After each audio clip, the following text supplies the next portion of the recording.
अगर खूबसूरती को भी किसी से जलन होती तो वो मधुबाला से होती, और अगर सुंदरता का कोई चेहरा होता तो वो मधुबाला का होता। वो मधुबाला जिनकी एक मुस्कान पर करोड़ों दिल एक साथ धड़क उठते थे। वो मधुबाला जिनकी फिल्म जब रिलीज होती थी तो लोग घंटों तक लाइन में खड़े होकर टिकट खरीदते थे। वो मधुबाला जिनकी एंट्री जब बड़े पर्दे पर होती थी तो ऑडियंस खो सी जाती थी। आज मधुबाला की पुण्यतिथि है। मेरा नाम है शुभम शर्मा और मधुबाला की पुण्यतिथि के मौके पर आज हम उनसे जुड़े कुछ किस्से बताएंगे। उन किस्सों को सुनकर आपको अंदाज़ा हो जाएगा कि मधुबाला की निजी जिंदगी बिल्कुल एक फिल्म की तरह थी। मधुबाला का जन्म साल 1933 में मोहब्बत के दिन यानी 14 फरवरी वैलेंटाइन डे पर हुआ था। लेकिन कहते हैं कि मोहब्बत के पाक दिन पैदा होने के बाद भी मधुबाला को मोहब्बत नहीं मिली। इसकी भविष्यवाणी तो एक ज्योतिषी ने पहले ही कर दी थी, जिसने कहा था कि मधुबाला बहुत मशहूर तो होंगी लेकिन उनकी ज़िंदगी काफ़ी दर्द में गुजरेगी। मधुबाला के बचपन का नाम मुमताज़ बेगम जहां दहलवी था। बॉलीवुड में उनकी एंट्री बेबी मुमताज़ के नाम से हुई। उनकी पहली फिल्म थी बसंत। उस ज़माने की मशहूर एक्ट्रेस देविका रानी ने बसंत में मुमताज़ की एक्टिंग देखी और देविका रानी को मुमताज़ की एक्टिंग बेहद पसंद आई और उन्होंने मुमताज़ को नाम दिया मधुबाला। मधुबाला को लीड रोल निभाने का पहला मौका साल 1947 में आई फिल्म नीलकमल में मिला। इस फिल्म में उन्होंने राज कपूर के साथ अहम भूमिका निभाई थी और इसी फिल्म के बाद मधुबाला की खूबसूरती के चर्चे सारे हिंदुस्तान में होने लगे। उनके यहाँ प्रोड्यूसर्स और डायरेक्टर्स की लाइन लगने लगी थी। मधुबाला थी ही ऐसी, जो भी उन्हें देखे बस मोहब्बत करने लगे। उनकी खूबसूरती के चलते उन्हें सिनेमा की सौंदर्य देवी यानी वीनस ऑफ द स्क्रीन कहा जाने लगा। लेकिन इस वीनस ऑफ स्क्रीन का जब दिल पहली बार धड़का तो वो धड़का ट्रेजेडी किंग यानी दिलीप कुमार के लिए। दिलीप कुमार और मधुबाला का रिश्ता साल 1951 में आई फिल्म तराना के सेट से शुरू हुआ था। गुजरते वक्त के साथ वो दोनों एक साथ समय बिताने लगे।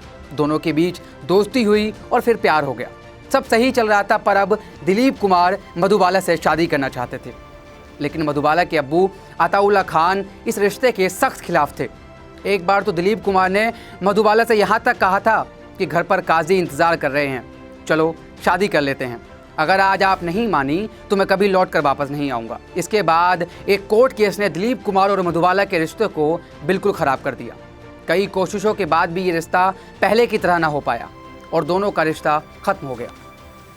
नाराज़गी और टूटे रिश्ते के बावजूद मधुबाला और दिलीप कुमार ने एक फिल्म में साथ काम किया और वो फिल्म बॉलीवुड के लिए मिसाल बन गई। उस फिल्म का नाम था मुगले आज़म। इस फिल्म से मधुबाला सिनेमा की उस बुलंदी पर पहुंच गई थी जहां किसी और का पहुंचना नामुमकिन था। मधुबाला के बारे में उस ज्योतिष की भविष्यवाणी सच होने लगी थी, क्योंकि सफलता की इस ऊंचाई पर मोहब्बत कहीं पीछे छूट गई थी। दिलीप कुमार ने शायरा बानो से शादी कर ली थी। कहते हैं कि ऊपर वाला हर किसी को सब कुछ नहीं देता। जहाँ उसने मधुबाला को बेइंतहा खूबसूरती से बनाया तो वहीं उनके दिल में एक छोटा सा सुराख छोड़ दिया। मधुबाला के दिल की बीमारी अब बढ़ने लगी थी। टूटे दिल पर बीमारी ने पुरजोर तरीके से हमला बोला। मधुबाला खून की उल्टियां करने लगी, लेकिन थोड़े इलाज के बाद ठीक हुई और काम पर लौट आईं। उन्हीं दिनों वो किशोर कुमार से मिली। एक बार फिर मोहब्बत हुई और इस बार शादी भी। मगर वो दिल जो एक बार किसी से सच में इश्क कर बैठा हो, उसके लिए कहाँ मुमकिन होता है दोबारा से उस इश्क को जीना।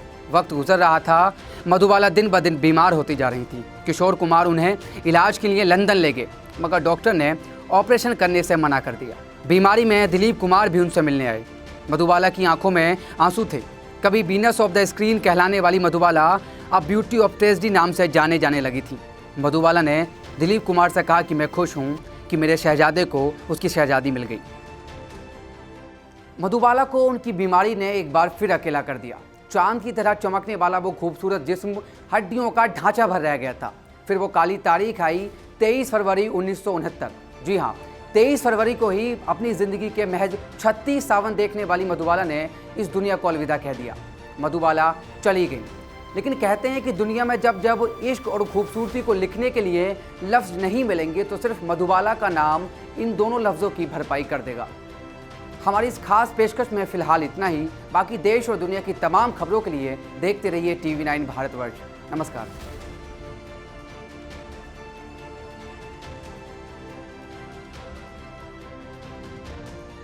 फिक्र आपकी, सोमवार से शुक्रवार रात 9 बजे सिर्फ TV9 भारतवर्ष पर।